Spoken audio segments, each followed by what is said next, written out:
My girlfriend talks in her sleep. At first it was cute and hilarious to tell her what she said. It was harmless nonsense, the sky is folding. Or, we need to raise the ground.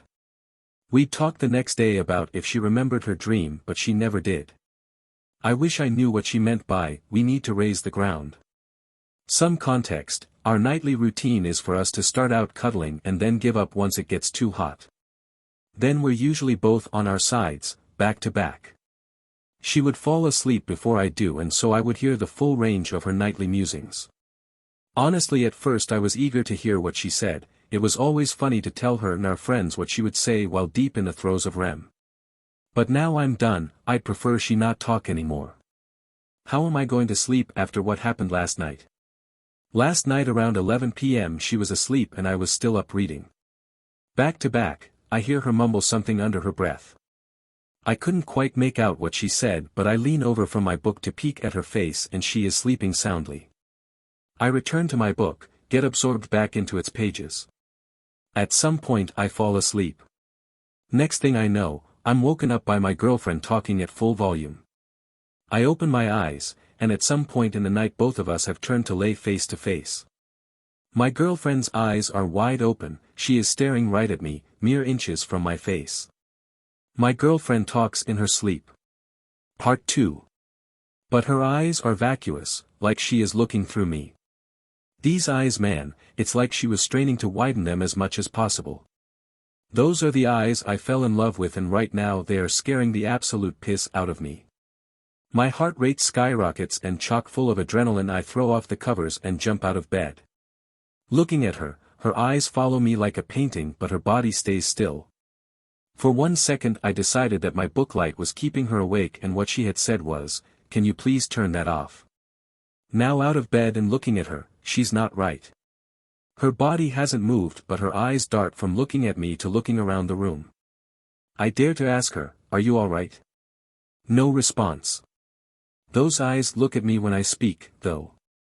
They are now deadlocked, looking right into my eyes. Her breathing hasn't changed, that is a sleep breathing for sure. That's when, while looking right at me, she says in a too deep voice, "Come back to bed, dearie." My girlfriend has never called me dearie before. We have pet names, sure, but they range from pumpkin, baby, to cupcake. Dearie sounds like something my grandmother would call me. I decide I'll get more information before I climb back into bed with a potentially possessed girlfriend. "Are you awake, sweetie?" No response. The eyes dart from me to the wall, to the door and then the ceiling. I'm about to nope out of the room when her wide-open eyes roll to the back of her head. The white from those eyes stands out in the dim radiance of the booklight. No pupils in sight, she insists. Of course I'm awake, come back to bed, with a subtle tap of the fingers on the comforter. Looking at her fingers now, I'm starting to come around. She's never sleepwalked before, surely she is awake now if she is moving her hands. But looking at her fingers, it as though she is pretending to have control. They are all going in different directions, one finger pointing straight down and the others to the side. My girlfriend talks in her sleep. Part 3. Those hands are not my girlfriend's hands, they are simulating normal movement as best they can, though. I say, "I'm going to get a drink of water, baby, be right back." "Can I get you anything?" Fully planning to run out of the house the moment I'm over the threshold. But my normally agreeable and sweet girlfriend decides I'm not allowed to leave. As serious as cancer, she says in that too deep horror voice, "Take one step out of that door and I will rip out your throat and shit down your neck." Shocked but understanding the importance of not letting this beast know I am in trouble, I reply, "As interesting as a proposition as that is, I think I'm going to."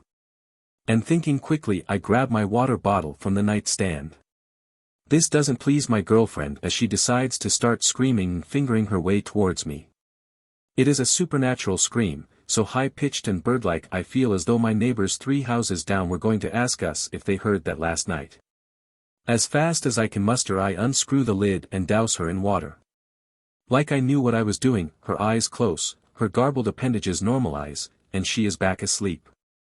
I'm going to sleep on the couch for a while, maybe forever. She'll understand when she's awake.